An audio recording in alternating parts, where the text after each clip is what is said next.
Everyone, please welcome Eric.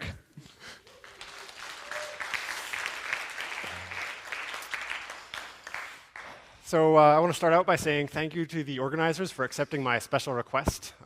So Kobe is my boss, and he shields me from just about all of the bureaucracies except for training and expense reports.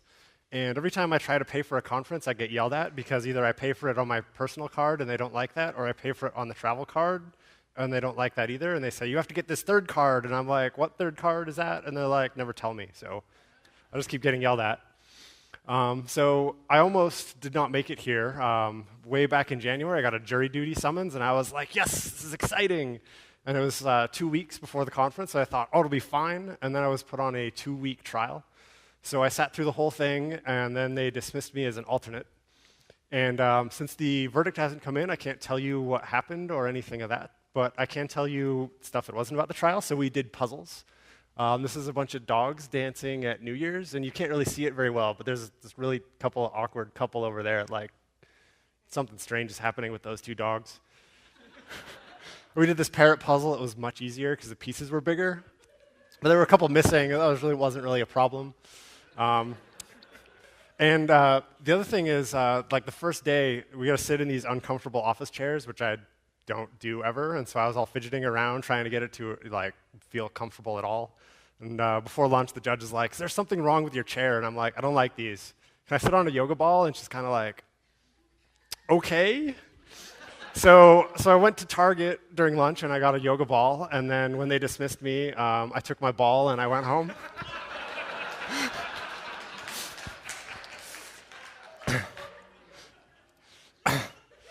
I think it was the only person the judge has ever seen sit on a yoga ball in the jury box. So that was much better than those chairs.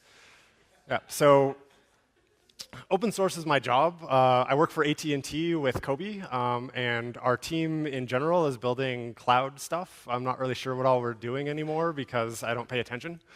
But we use lots of open source software, and Kobe wants to contribute back, so he gives me a paycheck to do that.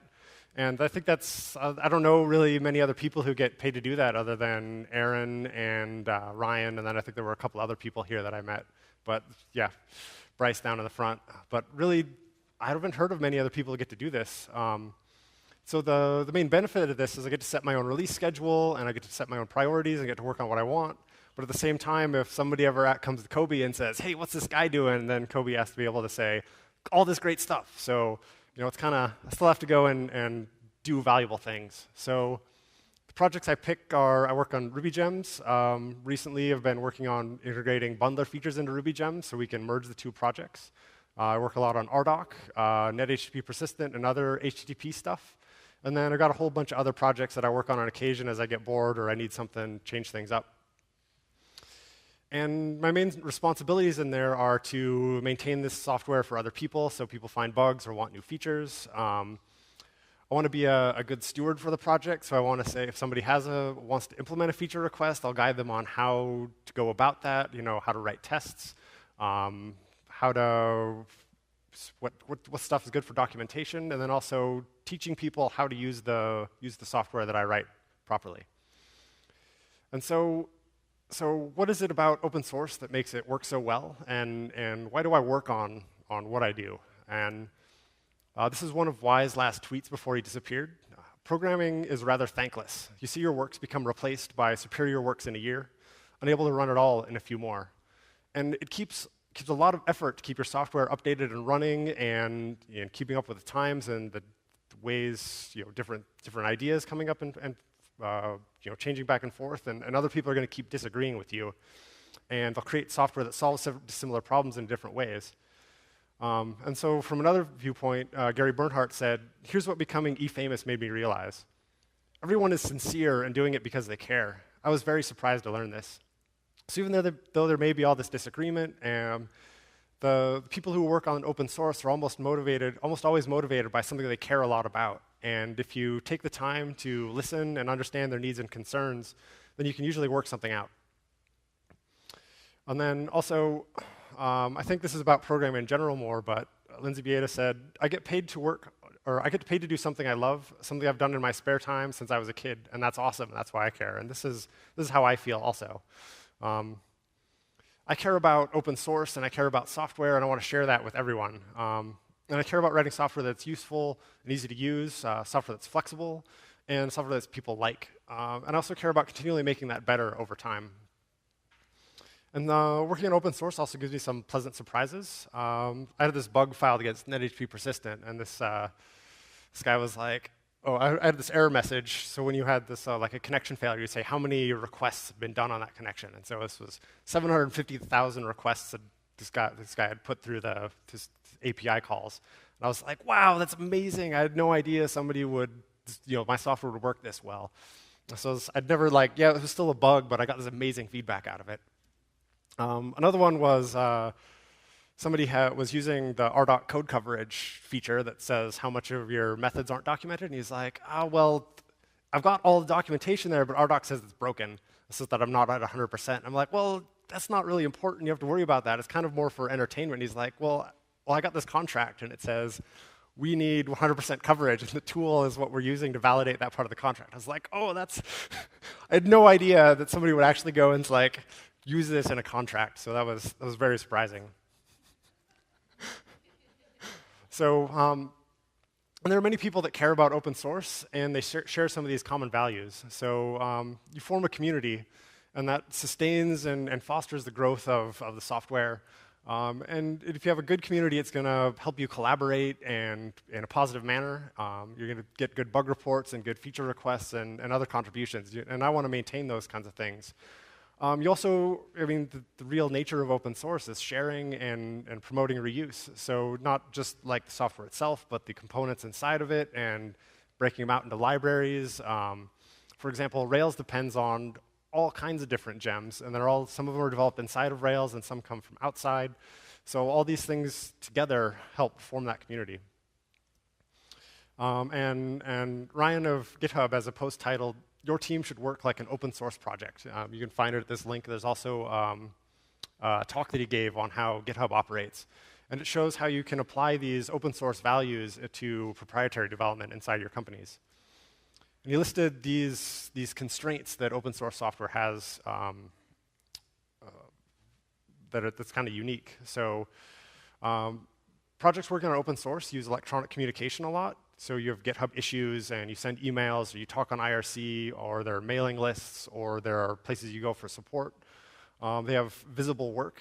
So you can look at the repository, you can look at the issue tracker, you can see all the recent changes, you can explore why changes were made.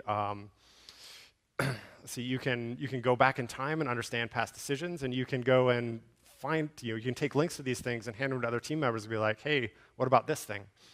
The work is usually asynchronous, so you don't usually have to interrupt somebody else to go and figure out why something is working. You can either leave a comment on a commit or update a ticket, and then when they have time, they'll come back to it.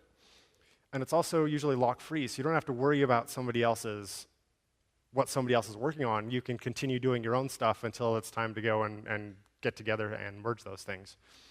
And what I really liked about his post is that he describes all of the benefits GitHub gets from following the open source model, and that this open source model is applicable to writing proprietary software. So I'm going to switch up to how I like to make maintenance easier, and changing how I commit my software, the changes that I make, is probably one of the easiest ways that I've made my life better, at least as far as maintaining software. So the most basic thing I think a commit does is to create history. The commits you make over the lifetime of the project show how you began, how you grew the software, what problems you had and how you got around them, and also some of your big problems and your big successes. And so through the comments that you put on your commit, you should be telling a story about your software. So when you added a new method, why did you add that? What use is it? How does that interact with the rest of your project? Are there any problems with this new method you've added that you might need to come back and look at later? When you fixed a bug, what was the bug? Why was it a problem, and how did you solve it? And so when you give these good commit messages, you can turn just the boring history that's difficult to follow and difficult to read into a good story that you can go back through and read when you find a new problem or need to work around a bug, so that you can you can make maintenance easier. So the first thing you should do to make history easier to read is to commit small. Smaller commits make it easier to read your history, especially with a blame view in your files if you need to go back and figure out why something is the way it is. So when you make your commit small, it's easier to go back and read it. If you find a bug and you want to revert it, if you have a small commit, there's much less change to have to undo. If you need to maintain multiple branches, like you have a master branch that you are working for deployment and then maybe one for release, then it's easy to go and backport small commits. And I also get to brag on GitHub about how many commits you have. So right now I have about 2,500, which is a good number. I know there are people that have at least 2 to 4 times as much as I do. Also, in Sandy's talk, where she had that graph of all the different complexities, she had like 10 different stages. And for the work that she went through, I'd probably do 20 or 30 commits there just for each little movement and change. And you can go and put those on a branch and squash them, but I just like to leave them as is, because when I go back through those lines, I'll be able to say, oh, well, this line came from that one, so it's a hint for me to go back and look in where those things came from if the bug went from the original code came through. And this idea of committing small changes is the atomic commit convention. And this is a Wikipedia link about it, and there's references to a couple of articles describing the pain caused by larger commits. So what does a small commit look like? If you're fixing a bug, just fix that one bug, and that's the only change that should be in the commit. If you're adding a new feature, just add a method or 2 methods and where it's called from. If you're going to clean up white space, just do that. If you want to reformat a line, just do that. Typo correction, improve documentation, those things should all be separate commits. Also, if you're adding a feature that touches a lot of files, then you're going to be making a lot of commits. You can work on a branch and then merge that back in later when you're done, so you don't have a bunch of commits stuck on master that's kind of a work in progress. And the small commits alone aren't enough to tell a story. You also need to be descriptive in your commit message. So a while back, Tim Pope posted this commit comment to Twitter, and the title of his tweet was "Current Status," and it says, "Not sure where I was going with this."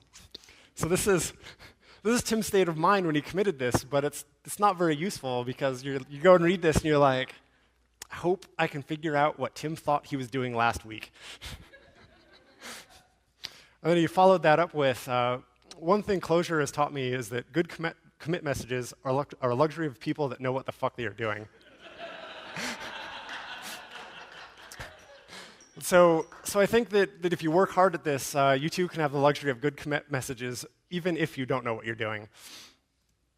So the commit message should include what you're doing and why you're making the commit. When you're fixing a bug, reference the bug number in the bug tracker.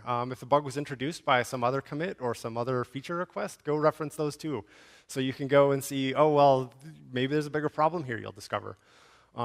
Take the time to track those things down so that you can spot these kinds of problem areas. And the older the software you're working on, the more helpful these become, because it's difficult enough to remember what you were doing last month, let alone 6 months or a year ago.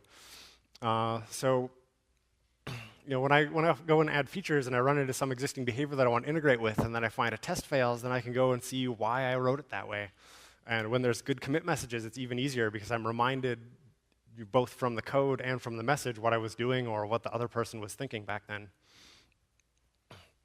And so Git has some built-in guidelines for how you should write your commit messages. And so when you run git commit help, it says, begin the commit message with a single short line summarizing the change. And so these are some short summaries that I've written. The first one, the URI argument to gem request new must be a URI. This tells me that I probably added an argument check or removed some argument conversion that I was doing. The second one, only display relevant release notes upon update. It tells me that I added a new feature or fixed a regression. In this case, this came from RubyGems, so gem uninstall. And the full message is going to have that commit message, or that ticket reference probably. And then the third one, allow gem uninstall foo-all, says that I added a new, oh, I've messed up, but yeah. So that's a new feature there probably, or a bug fix for a feature that I broke. And these summaries don't necessarily need to be useful for somebody who doesn't understand your project. The full commit message should be. So I think these are more for me, so I can go and glance through my history and go, oh, that's what I was doing. Let's go see what I was doing there with the full commit message. And then, of course, you follow that with a more thorough description. So this lets you know where that commit fit in your thought process. So for the first one on that slide previous, the URI argument to gem request new must be a URI. This was fixing a bug that I had introduced in the tests. So previously, I was in the tests, I was passing this string into the request new instead of a URI. But the test was the only place that I did that, and everywhere else, URIs got passed through. So eventually, I went and ran this on 1.8, and if you do URI with a string, then Ruby 1.8's like, no, this isn't a string. You can't make a URI out of a URI, which is in Ruby 1.9, you can. So I was like, well, it's easier. Let's just go and get rid of all this argument conversion in the tests, because that's the only place it was. And this, in the description, I just try to cover the old behavior that I'm changing, why that behavior needs to change, and then what the new behavior that I've made is going to be. And of course, as I mentioned, commit references, issue references, and I don't like to assign blame in the commit message, because I don't think that's particularly helpful for the community aspect, unless something was my fault, and then I'm totally willing to blame myself, because that's fair. So besides issues, or besides commits, there are also bug reports and feature requests and pull requests you get on your issue tracker. And so this is how you usually interact with, or how I usually interact with other people on my projects. And so by having a good process for this, it makes it a little easier to keep people up to date and managing your maintenance. And so being organized is really important, so that not only you know what the state of your tracker and your project is, but also other people can tell what the state of their bug fix or feature request or pull request is. So I like to use issue labels on GitHub. So I usually have at least a status and maybe a type and a category. Type and category are kind of the same thing, so not all projects use those. For the status, I have accepted or rejected or feedback or duplicate. And I use duplicate just to see if a bunch of people are reporting the same thing over and over, which means it's something important I need to fix right away. And then usually I just have the bug report or feature request for the type, so that I know how important it is. And I don't really use categories much except for on RubyGems to go and kind of figure out problem areas. So they may or may not be helpful depending on how big your project is. For very, very small projects, I usually just have like status and maybe a type. And also I use milestones to track when an issue is going to be fixed and released. And I usually keep 3, like one labeled future for things that I think are useful but I don't have time right now. One for the current milestone. So I'm going to be like, next RubyGems release is 2.3, so I have one of those. And then I may have one for things that I don't ever want to do, but maybe somebody I can go and hand that off to somebody who's like, hey, I want to work on your project. I'm like, okay, try one of these things. And I don't really create any milestones for bug fixes, because I just kind of, I'm going to throw those away right away, because once I'm organized, it's easier to just kick those out. And I don't bother, or I don't worry about moving issues back and forth between different milestones depending on how full they are. If there's enough stuff to release, it's good to go. And when I'm dealing with issues, it's helpful to keep an open mind about what the source of the problem is. So while sometimes I think this is definitely the problem, so here's the solution, I'm going to go fix that, but occasionally I'm wrong. So this is a random test failure I had, and I have mini tests set up to go and give this diff output, and it had a bunch more stuff, but I just saw this at the beginning. I'm like, oh, Ruby 1.9 has and newer have ordered hashes now, so the problem is probably that I got some order thing wrong and it's just printing wrong. So I was thinking, let's go fix that. And I jumped to this conclusion because this kind of failure doesn't often occur. I thought, yeah, it's got to be that hash order problem. So I spent like 15 minutes looking at the test and then looking at the implementation and back and forth trying to go like, why is this not? Why can't I see the problem? Well, if I had looked closer at the diff, like the rest of it had this checksum in it, and that was the problem. And I just focused right on the very first line, and I missed out all the rest of the useful data.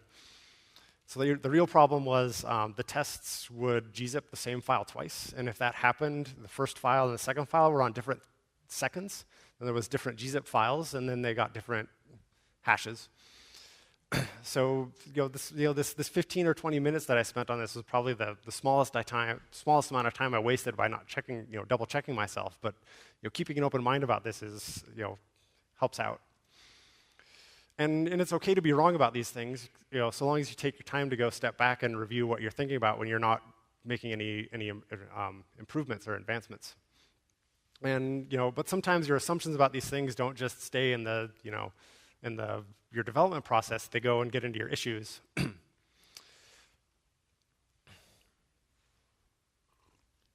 So for RubyGems issue 510, I had fixed a problem with the permissions creating the RubyGems credentials file that you use to push gems. And then I got this issue open. They're like, hey, this chmod that you need should be included in the publishing guide. And I'm like, well, I just fixed this. So you didn't have to do this anymore. So I was very confused. So I said, like, why? We already create the file with the corrected permission, so you don't have to do anything else. And they're like, well, actually, the guide says you got to use this curl command to download the things, so then they don't have the right credentials. And I was like, what? I was like, I apologized. I'm like, I'm sorry, I didn't read that section. RubyGems creates this for you now. You don't have to do that. So I went back and rewrote that section to go and have the right information in it. So I think it's also good to be polite when you mess up. And by double checking your assumptions, you can build this mutual understanding both between you and the people that you're working with, so that even when you make mistakes, then they'll be like, everybody will be at least a little polite about it. And if you don't go and take this effort, then it's kind of like it becomes difficult to back off and say, hey, wait, I don't get it. Hey, can we start over? And since the issue tracker is the main way that I figure these things out, I think is the best place for me to be, to try to convey this understanding and make sure that we're each trying to help each other. And sometimes I get bug reports where somebody's using some feature and they're like, hey, it's really hard to use this, or it's broken, or it doesn't work. And the last I remember, it worked just fine. But before saying, no, it's actually easy, or it works, I still go back and double check it to make sure that there's something that I can clean up, or maybe they're using it in a way that I'm not understanding, because they may actually be right that the thing that they're trying to do is hard in the way that they're trying to do it that I hadn't thought of. So now when I'm accepting new features, each little thing makes maintenance a little more difficult, because it's code that I may not understand fully, that I have to go and keep working on, or keep working, because the original author might disappear and go work on other stuff. So I always try to approach new features with caution. When they're asking for a new feature, maybe there's a way that I can fulfill their need, more transparency, or with less work on my part. So I try to go if it's something that I don't think is super obvious as a good feature, I go and talk with them and try and figure out what are they really trying to accomplish. And maybe there's a better or more maintainable way that we can get their feature in.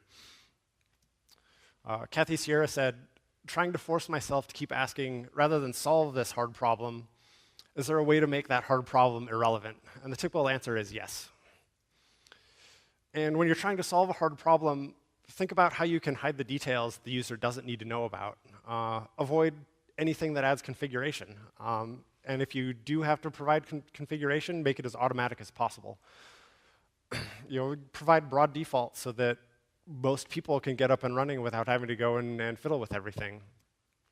Davey showed off my cap API, and this is the other packet capture library with the this API is very close to the way libpcap works, which is what it wraps. And I don't know what those numbers or true or zero means. I mean, I'm pretty sure WLAN 0 is the default interface they want to capture on. And then you set your filter, that's fine, and then you go and you call next on it, and next doesn't tell me anything particularly interesting about what the next thing is. And usually I'm going to want to capture a bunch of packets, not just one at a time. So I don't like that loop thing very much. So this was the API that I chose, and you just go at the very top to get a capture instance, you just call live. And you don't have to worry, it picks the default interface for you. Those numbers I don't understand, you don't have to worry about those. You set the filter the same way, and then I provide the block form here. And I like this API much better, because if you want to, say, capture the first 5 packets, you can do cap.loop.first5. So you can either use a block or you get an enumerator back, and you can do all the fancy enumerator things, or enumerable things on it. Another problem with maintenance is clever code. Eleanor McHugh said, the worst thing about writing clever code is not being clever enough to understand it. And I'm unsure how many times I've written something that's like, oh, this is a great idea, this is the best, and then I come across it like months or maybe just a couple weeks later, and I'm like, what was I doing? I have no idea. So, keep the features you add as simple as possible. Make small commits so that they're descriptive, so you can go back and learn remember what you were thinking. Change only the smallest amount of things that you absolutely can. For complex feature requests, I often try to go and use extension points or plugin support, so that I maintain the extension hook, and then the person who wants the feature maintains the feature that they want through that plugin. And when you can't do the simple thing, document the reason why you can't. So in Rails, this commit introduced a change that made it more complicated, where they were trying to create a hash from the rows and the columns of a database. And this change was made because it was more time and space efficient. And the best thing about this change is how good this commit message is. So they're like, in the past we used this method, but now we're using this verbose way because it's more efficient, and we don't have to do all this extra work. And so what's really great about this is not only, well, you got this great commit message, but you also know if everybody comes across this and they look at it and they're like, oh, this is terrible, why don't we just use the simple way, then it's got this commit message to say why you shouldn't do it. And if this way ever becomes more efficient, then you'll know that it's safe to revert, because you've got this good commit message here to go and say, oh yeah, well now Ruby is efficient again, so we don't have to worry about that.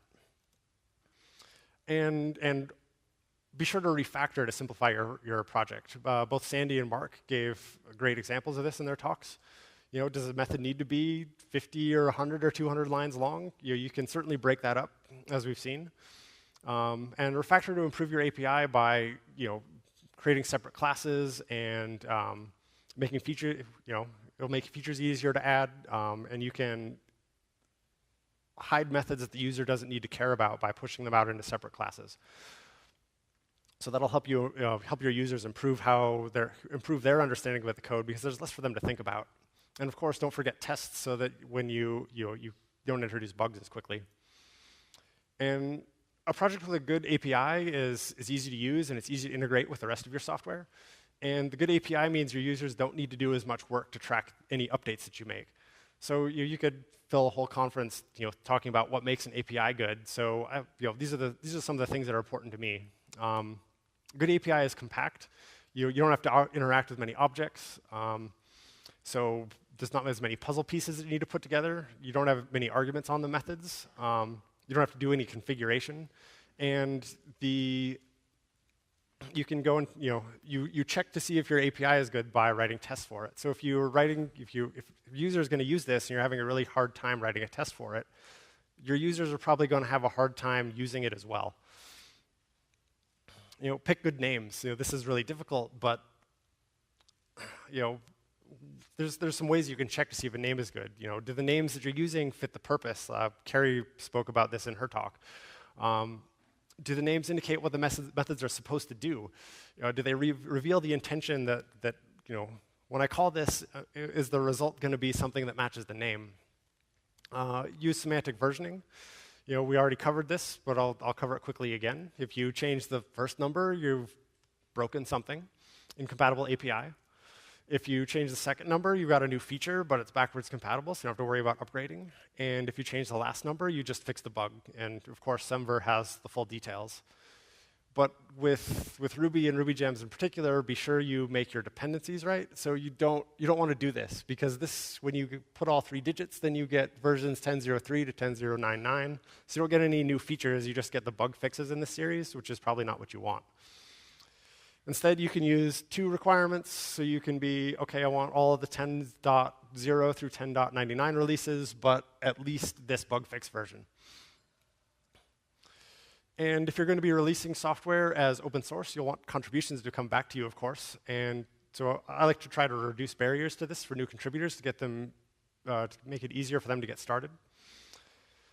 So Jesse Noller tweeted, "This is what your tool chain looks like to people who are not in the know. They just want to do a thing. Before getting started, nobody wants to go and you want to go and ride a tricycle. You don't want to put together the tricycle before you ride it. And oftentimes, if you have to go and build the tricycle first, the people that were going to be contributors for you have now ran out of time. They want to go eat dinner now because they only had an hour, and now they've just barely got the thing set up, and then they're going to go forget about what they were doing. So you need to tell your contributors, how do I start? I'm not super great on all these things on all my projects yet, but GitHub recommends having a contributing file that's going to go, and they'll go and display a link to that when you submit new issues, so people can go and look at that and go like, oh, okay, this is how I should submit an issue. How do you get started with a project? A common one is just run bundle. Explain how to run the tests if you need to do any extra setup. I use Ho for all of my projects, so I've got a rake noob task, and it also goes and takes care of all kinds of other things because it's got great plugins. So it does all the same things as bundle does, but also runs the tests. And what should go in your contributing text? What is your process for accepting edits? The common one is, make a fork, edit the files that you want to edit, run the tests to make sure they still pass, and then submit a pull request. What kind of code conventions do you follow? How many parentheses do you want? Like Carrie said, include a vocabulary. I've got a huge vocabulary in RDoc about what all the names that are special to RDoc mean, because there's a lot of project-specific vocabulary there. And also automate everything. This is mostly for you, but it helps make the process a lot smoother. So Travis CI integrates with GitHub, so when somebody submits a pull request, the tests run, and then you can tell if the user broke some tests, and then hopefully the user also goes and looks at that and goes, oh, I need to go and fix these. Do you need to generate files like parsers to go and run your project? Hook those into the rake task so it happens automatically when they run the tests. If you go and make changes, make sure those automatically run for the user when they go and make an update and try to run the tests again. Automate your release process. For RubyGems, I run rake release, and the tests get run, a tag gets put in Git, the gem gets built and pushed, and the blog updates and the guides documentational updates all from one command. So I don't have to do any of that stuff manually. I'll never forget it. And since I use Ho with all the plugins, this makes it real easy. In closing, I often get asked, how should I contribute to open source? What projects should I work on? And this seems like fun. How can I get started? And I like to say, well, what gems do you use? There's lots of open source software to work on, and I like to get people to start on something that they care about and that's interesting to them. So in the gems you use, you're going to find bugs, report them. You're going to come across documentation that's bad or incomplete or inaccurate, or submit a pull request for that. Maybe something's hard to understand and you can word it better. Go ahead and contribute that. Maybe an example is missing that's useful to you. Contribute that. And, it doesn't have to be big. There's plenty of commits to Ruby that have been committed for documentation that are 1 line or 2 lines that are just like, hey, I found this thing, it wasn't right. Those go in real quick. You can look through the bug reports and feature requests to see if there's something you're interested in fixing that nobody else has worked on. And you can ask the maintainer, how I want to fix this bug. How do I create a pull request for that? And maybe you have some small annoyance with the project about how it handles some operation. It works, but it's not in a nice, friendly way. The API is not as good. You can create a pull request to fix that. And I think it's best to start small to gain familiarity both with the code and with the maintainer. Because sometimes the maintainer will be busy and you won't get a quick response. Like it may be several months because they're off doing something else. So if you start small and try different projects, then you can get that positive feedback that helps you contribute better. And then to build up to larger contributions. And open source for me is a lot about scratching my own itch and working on things that I care about. Another good place to look for projects to contribute to is on Code Climate. It's free for GitHub projects, and it uses Flog and Flay. Sandy showed off the Flog scores. And this helps you find refactoring targets, including method duplication and complexity. So if you want to go and be like, you can go grab a project, run flog on it, see something that's huge, and maybe go and try and pick it apart to go and make it better. And if not, get something committable, you'll at least practice some of your refactoring skills. So thank you. And yeah, if there are any questions.